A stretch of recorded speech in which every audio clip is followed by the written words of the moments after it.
இந்த விஷயம் சம்பந்தமா பேச சுஷில்குமார் ஷிண்டே தேர்தல் நடத்தை விதிமுறைகள் அமலில் இருக்கும்போது நீதிபதி நியமிப்பது தேர்தல் விதிகளை மீறிய செயல் அல்ல. ஏன்னா நாங்கள் 4 மாதத்துக்கு முன்னாடியே முடிவு பண்ணிட்டோம் அப்படின்னு சொல்லார். அப்போ 4 மாதத்துக்கு முன்னாடி முடிவு பண்ண விஷயத்தில் நீதிபதிகள் கிடைக்கலன்னு என்ன காரணங்கள் சொன்னாலும் அதை வெளியிலிருந்து பார்க்கும்போது அது ஒரு அரசியல் ரீதியான காரணமாக மோடிக்கு எதிரான ஒரு விஷயத்தை பதுக்கி வைத்துக்கொண்டு தேவைப்படும் போது பயன்படுத்துகிற ஒரு அரசியல் அப்படின்னு தானே சொல்லுவாங்க. இல்லை இந்த விஷயம் வெளி வந்ததுமே உடனடியாக ஒரு நீதிபதியை வைத்து விசாரிக்க வேண்டும் என்று கேபினெட் முடிவு செய்து அதற்கான முயற்சியில் ஈடுபட்டு வருகிறது.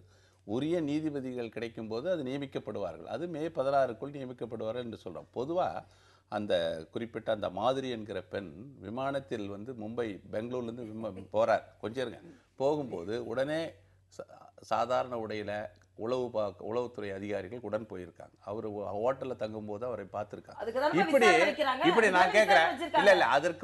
இல்லை அதற்கு அந்த விசாரணை குஜராத் மாநில அரசு, அதாவது முதலமைச்சருக்கு எதிராக சொல்லப்பட்ட குற்றச்சாட்டில் அவரே ஒரு நீதிபதியை வச்சு விசாரிக்கிறார் என்பது இதுவரைக்கும் அந்த ஒரு முறை கூட அந்த விசாரணை கூடலை. ஆக ஏற்கனவே ஜிடி 4வது கமிஷன் இஸ்லாமியர்கள் ஆயிரக்கணக்கில் படுகொலை செய்யப்பட்ட இதுவரைக்கும் ஒரு அறிக்கை கூட தரல. 12 வருஷம். ஆக அவர்கள் நான் கேட்கிறேன் இப்போ இல்ல ரவிசங்கர் பிரசாத் கூட இதை சொல்றாரு, இதுக்காக எந்த நீதிபதியும் சம்மதிக்க மாட்டார்கள் அப்படின்னு அருண் ஜேட்லி இவங்கெல்லாம் சொல்றது அந்த ஆணவம், அந்த ஆணவத்தின் உச்சியில இருந்து கொண்டு இந்த அதிகார மமதை ஏதோ கைக்கு வந்துடும்னு கற்பனையில் இருக்காங்க. அவர்கள் அப்படி பேசுகிறார்கள். நான் கேட்கிறேன், உண்மையிலேயே உங்களுக்கு குற்றம் செய்யவில்லை என்று நீங்கள் கருதுவீர்களே ஆனால் இந்த விசாரணையை நாங்கள் எதிர்கொள்ள தயார், எங்களிடம் எந்த குற்றமும் இல்லை என்று சொல்வதற்கு மாறாக நீதிபதிகள் நியமிப்பதை பார்த்து விடுகிறேன், அது எந்த நீதிபதியும் வரமாட்டார்கள் என்று பேசுவது, அதாவது குற்றத்தை கண்டு அஞ்சுகிறார்கள், விசாரணை கண்டு அஞ்சுகிறார்கள். அதாவது அதிகாரத்தில் இருப்பவர்களால் நீதிபதி நியமிக்க முடியவில்லை. ஆக அது இவர்களின் பலவீனம். ஆனால் ஒரு உண்மையான யதார்த்த நிலை, அது இவங்க பேசுறவங்க சாதாரண நபர்கள் இல்லை. உச்ச நீதிமன்றத்தில் பல ஆண்டுகள் நீதித்துறையில் பணியாற்றி கொண்டிருப்பாங்க. 2 பேருமே அரசியல்வாதிகள் மட்டுமல்ல. ஆக அவர்கள் சொல்வதில் உண்மை இருக்கும். நான் ஒரே ஒரு கேள்விதாங்க மறுபடியும் கேட்கிறேன். 4 மாதங்களாக ஏன் சும்மா இருந்தீர்கள்? ஒரு ஆட்சியில் இருப்பவர்களுக்கு ஒரு நீதிபதியை கூட கண்டுபிடித்து ஒரு விசாரணை கமிஷனுக்கு நியமிக்க முடியவில்லை என்றால் உங்களின் தோல்வி நீங்கள் ஒப்புக்கொள்ளுங்கள். மே 16 என்று நீங்கள் டைம் லிமிட் கொடுப்பதே பாரதிய ஜனதா கட்சியின் வெற்றி வேட்பாளரான நரேந்திர மோடி அவர்களுக்கு பழிவாங்குதலுக்காக நீங்கள் இதை செய்கிறீர்கள். உள்நோக்கம் கொண்டு இதை நீங்கள் செய்கிறீர்கள் என்று தான் அதைத்தான் நான் சொல்றேன். அதாவது 6 மாதத்திற்கு முன்பாக குஜராத் அரசு நியமித்த அந்த விசாரணை குழு இதுவரை ஒரு முறை கூட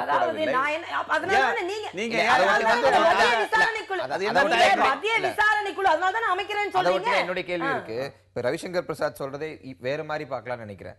இந்த 10 நாட்கள் கழிச்சு காங்கிரஸ் கட்சி தோல்வியை சந்திக்கட்டும், ஒருவேளை பாரதிய ஜனதா கட்சி ஆட்சிக்கு வரட்டும்.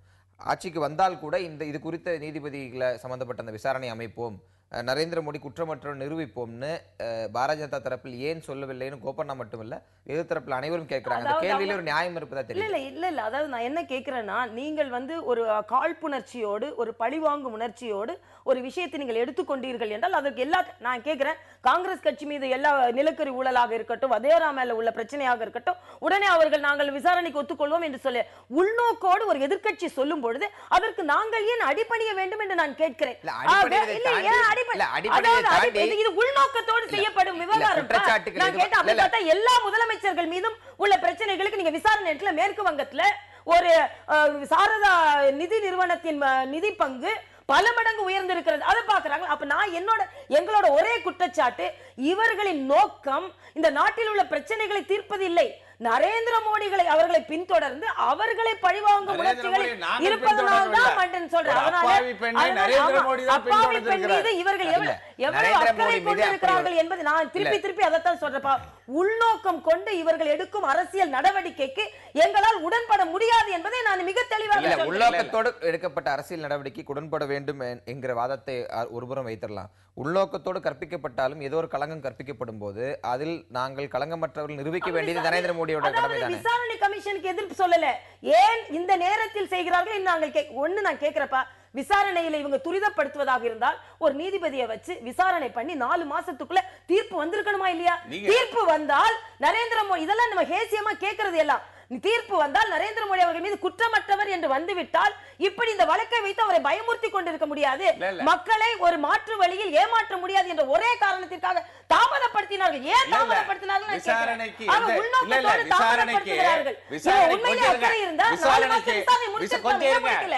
விசாரணைக்கு எந்த நீதிபதியும் வரமாட்டார், வந்தால் பார்த்து விடுகிறோம் என்று மிரட்டுகிறவர்கள். நீங்க ஆரம்பத்துல பேசும்போது மிரட்டுகிறவர்கள் ஒரு அரசியல்வாதி மிரட்டினால் நீதிபதிகள் பணிவார்கள் என்று இவர்கள் மிரட்டாங்களே. இவங்க நீதிபதி பாருங்க, எவ்வளவு நீங்க சத்தம் போட்டு பேசினாலும் உண்மையை மறைக்க முடியாது. ஒரு மாதிரி ஏற்கனவே முன்வைத்த கேள்விதான், இன்னும் தெளிவான ஒரு பதில் உங்களிடம் எதிர்பார்த்த இந்த கேள்வி மறுபடியும் வைக்கிறேன்.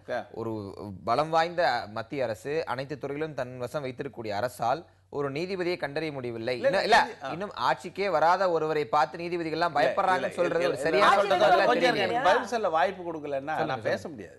அதாவது ஒரு முதலமைச்சர் அவருடைய தனிப்பட்ட அவர் சம்பந்தப்பட்ட ஒரு மாதிரி என்கிற பெண் வந்து நிறைய ஒப்பந்தங்களை பெற்று மோடியாலே மோடியாலே வளர்க்கப்பட்டவர். அப்படி வளர்க்கப்பட்ட பெண்ணுக்கும் அவருக்கும் இருக்கிற தொடர்பு வந்து சர்வேலன்ஸ்ன்றது அவரை வேவு பார்க்கிற பணி வந்து அரசு காவல்துறையின் மூலமாக 2 ஆண்டுகள் நடைபெற்றது.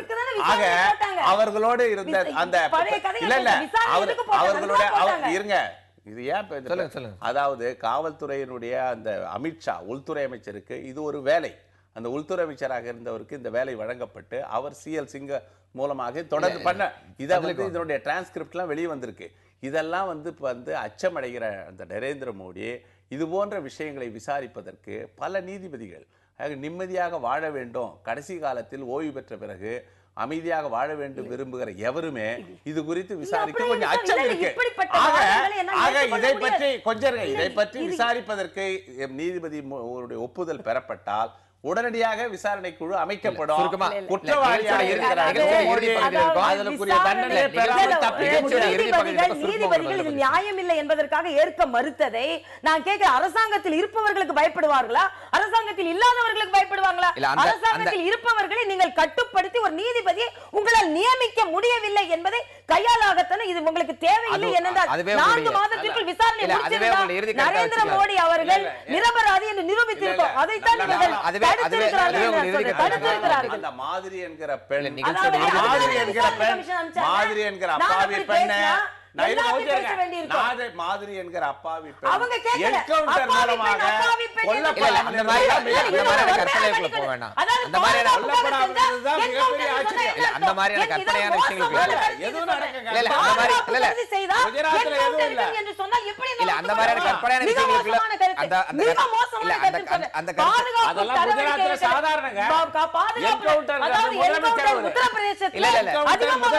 நிகழ்ச்சியோட இறுதி பகுதியில் இருக்கோம்.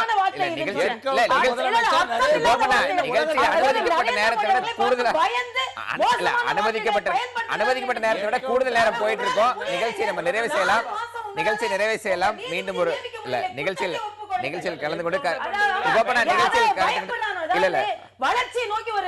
அதுக்குள்ள போவேனா நிகழ்ச்சியில் கலந்து கொண்டு கருத்தில் நன்றி. நம்ம மீண்டும் ஒரு நிகழ்ச்சி சந்திக்கலாம். நிகழ்ச்சியில் சந்திக்கலாம்.